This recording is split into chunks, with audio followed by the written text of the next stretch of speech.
Hello everyone, welcome to my channel Being Software Engineer. My name is Akash. So today in this video we are going to learn the load balancer in microservices.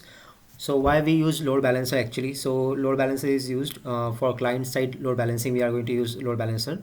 So if our microservice is deployed on multiple instances of multiple ports, because if we get multiple requests on microservice, it is better to deploy this microservice on multiple instances, multiple so that the request will be handled by different instances to so that there will be no load on particular instance and our application will run smoothly. So for that we use load balancing. So what load balancer does is, load balancer is the annotation available in Spring Cloud client package. Okay, so what it does is it forwards the request to particular server which is available to take the request, and which is or which is or it distributes the load within the server's instances, and it manages the request flow. Okay, so let's see how we can do that programmatically. So first of all, before doing that, if you haven't subscribed my channel, please subscribe my channel so that you will never miss an update regarding newly added videos. So let's start. So today, before doing that, we will learn how to convert our application.properties file to application.yml file. Okay, this what we need to do is, because in microservices you will find application.yml file, not application.properties file. So this is the fourth part of microservices basics video. So if you haven't watched previous parts, please watch previous parts also, so that you will have better understanding of the project which I'm working on right now. So we have three services here: Eureka server to as a service registry, and discovery server to forward the request to particular response producer servers, and then we have request Spring Boot app and response Spring Boot app. So let's convert this application properties file first. So in prom.xml file, what we have, and one more thing guys, whatever video I have done yet on microservices basics, you will find all the video project link in the description box. So please check the description box if you want project link. The GitHub link you will find there, and you can download it from there. You can download the project from there. Okay, this is the pom.xml. So in pom.xml we have Netflix client Eureka server dependency only. Okay, in Eureka server project. Okay, let's convert this application or properties to application or YML. So directly we will rename this application or properties to application or YML like this. Okay, and now how we will annotate, how we will declare in application or properties is, if we have server.port, we will do it like this: server and then port. Okay, then for Eureka client service registry we will do like this: if we have dot, then we'll have to add a we have to have add this colon, and then like this we'll have to add, and then like this we need to do this. Okay, okay, so let's do it this way.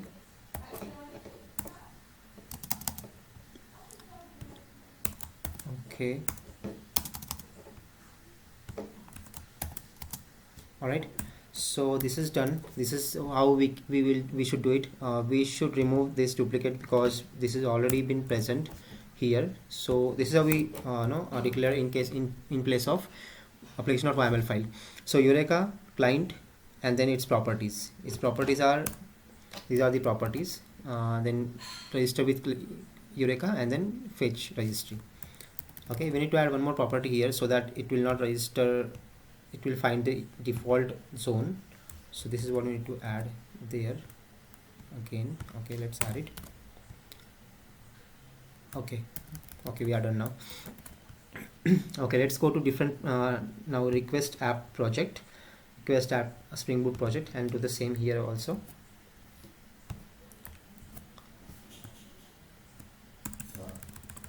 .yml.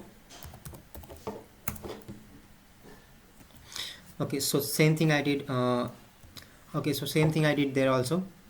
In every I changed the request this request Spring Boot app application.properties file to YAML file, and response Spring Boot app application.properties file to application.yml file, like this. Okay, now let's do one thing, because we are adding client side load balancing. So whenever client will send the request, so our server or the client should forward the request using load balancer. So the request will come to this REST template, and then REST template, let's go to this first. Okay, there is a REST template.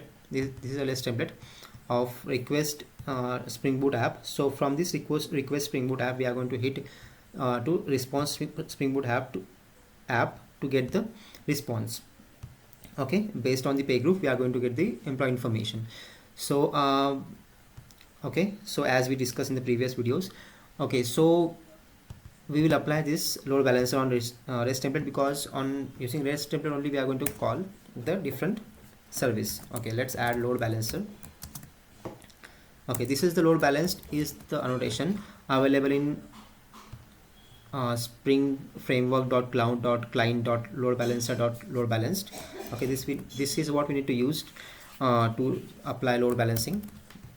Okay, apart from that, what we need to do now, let's check, and let's do one more thing here. Now as we are hitting load balancer, so we no need to get the instances. The load balancer will check the instances by itself and get the appropriate response. So let's comment it out first, and we directly, what we'll do is we will directly hit this response app. So actually, if you go to, if we let's start the Eureka server first. Okay, so we have started the Eureka server by clicking on run as Java application, and if we go to Eureka server, because it is deployed on 8090, let's hit it and let's see. So there is no instance available because we have not started the instances yet. So okay, if you are not understanding this, please visit previous videos, or please click on I button, so that you can watch previous videos, and then you will understand the complete project structure. Okay, so let's go to service now, request service. So what we'll do here is, as before that we were getting the instance, and then based on the instance we were getting the first instance, and then on this instance you are calling the using base URL, we are calling the response service app. But now, okay, we will directly call this directly call response service app using its name. Why we are doing this, I will tell you that also. Let me type that down now. It's HTTP.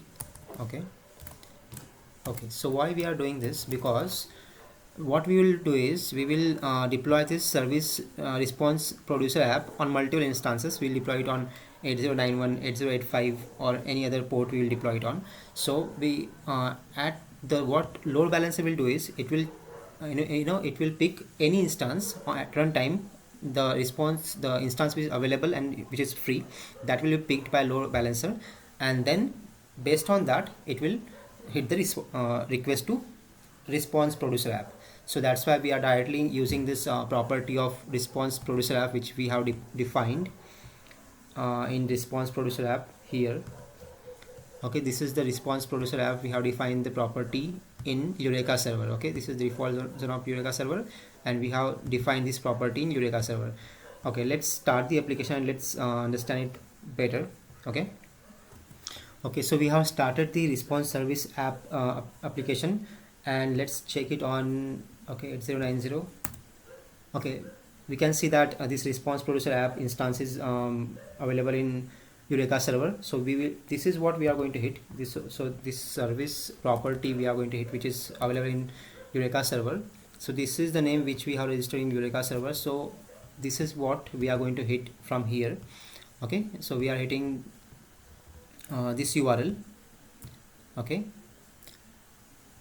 and then what we'll do is, okay, so let's find what has happened here.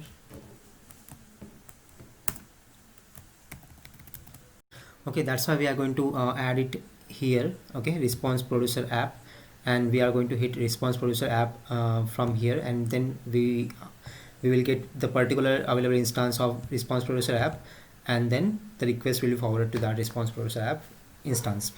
Okay, so what we'll do is now we will start Spring Boot app by hitting start with run as Java application. So yeah, I already started that. Okay, let's go to Eureka server now. Okay, so we can see that response producer app and request producer app are registered with Eureka server. Request producer app, request consumer app is registered at 80881, and response producer app is registered at 8082. Okay, what we'll do is we will create multiple instances of response producer app, so that we will check if our load balancer is working or not properly. Okay, let's create multiple instances of it. Let's deploy it on multiple ports. So we have deployed it on 8082. Let's deploy it on 8083 now. Okay, okay, let's save it and let's run it as Java application. Okay, we have started the application, response application at 8083 port. Okay, so we can see that the updating port to 8083, so it's been started. Tomcat has started, so we can go to Eureka now and let's see if it is okay. We can see that response producer app has two instances now, 8082 and 8083. Let's deploy it. Let's deploy it on 8086 also. Okay, let's do save, and then let's start the application by doing like this, run as, and then run as Java application. Okay, okay, we can see that this has been 8086 also it registered. Let's go to Eureka server and let's see if it is registered. This is for a response producer app. Okay, we can see that Eureka server has registered 3 instances of response producer app, 8086, 8082 and 8083. Again, I would like to remind you that if you are not understanding the project structure and everything, please go through the previous 3 videos of microservice basics, because I am creating the complete series of microservice basics, so you will only understand the project structure when you go through the previous videos. Okay, so let's hit the service now. So what we will do is we will hit this request app. Let's go to controller. So we need to hit this request app controller, and the request app controller have info/employee, and then we have to pass pay group as parameter. Let's hit it from here. Okay, we are passing info/employee. It's running on 8081. Okay, and then pay group is equal to ET1 as request param. Let's hit it. Okay, we have hit it, and let's see. Okay, we got the output, so it's running properly.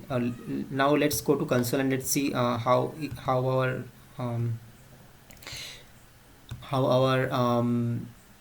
load balancer is working.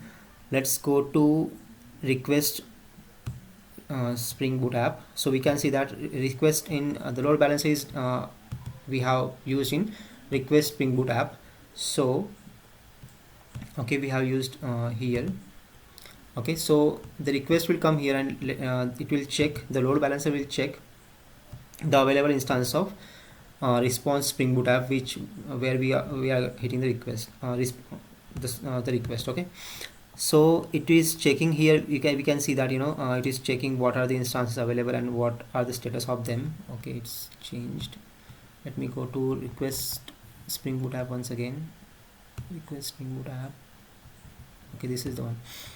Okay, you can see that these are the it is saying that these are the instances of available Spring Boot application. This is the one, this is the second, this is the third. These are the 3 instances available on the Eureka server, and all are what is the status of every instance. It is showing in the console, and which instance should be picked, that is also being shown in the console. So let's see which instance is picked by Eureka server. So let's go one by one. Okay, this is 8083, and what I have done is I have added in controller of response producer app. I have added the string that I was called so that I will get to know which instance was called. Okay, let's go to every instance and let's see which instance was called. Okay, this was not called. This request, then response producer app. Okay, this is 8083. This is not called because there is no console printed. Let's go to this one. This is 8086 and this is also not called because there is no console printed. Okay, this is 80880. Okay, let's go to this again. Let's see what is happened. Okay, this is actually 8082 and this was called actually. Okay, this must be maybe because of some connection issues. Okay, so we can ignore that. So this was called. Okay, so this 8082 instance was called by load balancer. Let's hit it again and let's see which instance gets called. Okay, let's see now console again. Okay, this is the instance called and this instance is 8086. You can see that now the different instance is called. Before that 8082 was called and now 8086 was called. So this is how it is calling, it is picking the random instances and then it is calling that. Actually in production it will not happen. In production it will call the available instances, but now all the instances are available, so that's why it is calling any random instance. So that is all for load balancer. Hope you like this video. If you like this video, please like this video and please subscribe my channel. So thank you very much guys.